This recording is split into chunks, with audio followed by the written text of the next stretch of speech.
可以跟我讲一下这边的游泳池是几点开放吗？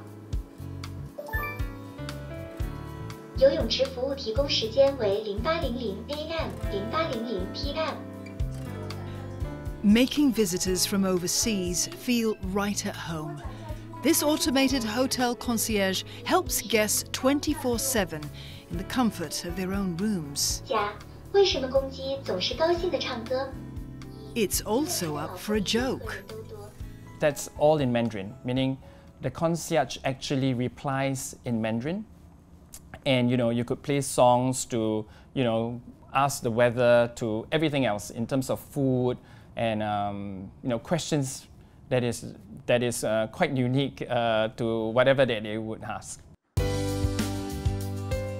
The artificial intelligence-driven concierge was a project that started during the pandemic. It began with English before being expanded to include Mandarin as well as Japanese. Other projects were implemented even before the pandemic to deal with manpower shortages and are now in place to cope with an increase in the number of travellers.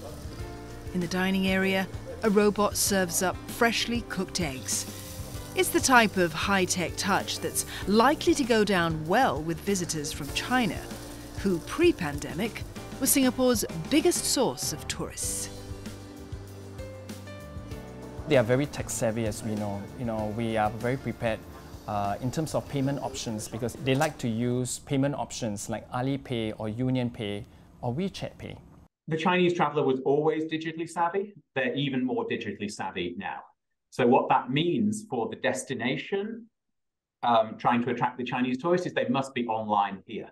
And they must be online with the Chinese-specific applications and sites.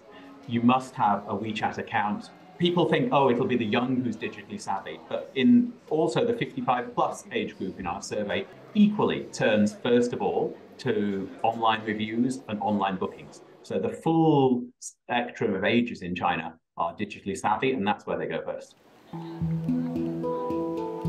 When China opened its borders to outbound group tourism in early February, Singapore was one of the countries on the list of approved destinations.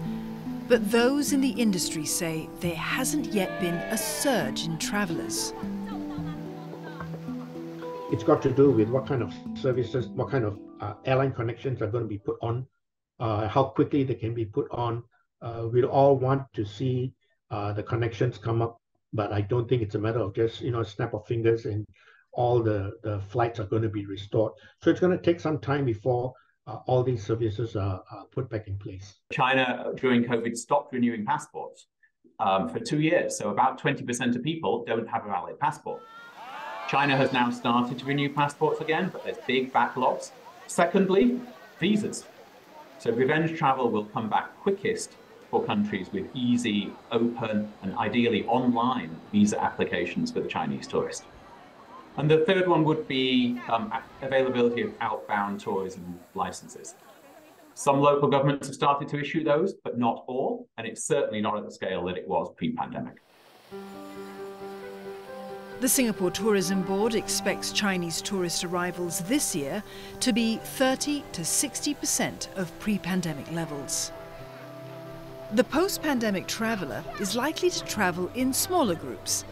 They'll also be looking for customized itineraries that feature in-depth experiences. 你在新加坡，你想试下哪一种美食呢？吃那个肉骨茶，大概就这样。鸡化，海南鸡油饭，鸡油饭。什么肉骨茶？本地的小贩这个饮食文化啊，这个呢，我们也要更进一步呢，让游客呢来到新加坡以后呢，更多的这种深度的体验。我们包装的新的产品呢，比如说像本地的娘惹文化。Millennium created a very interesting package, which is the yachtcation package, where you rent a yacht for a day or couple of days, if you like. It's a bespoke package, whereby you have catering from the hotel. You explore the islands across Singapore. Pre-pandemic, China was the #1 source of international tourists. Its travelers made over 150 million overseas trips, spending over $250 billion US.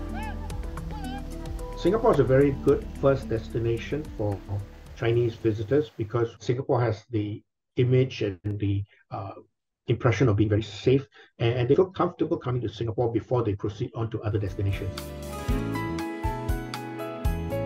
And as the travelers return, technology will be one way to add safety and convenience to their experience.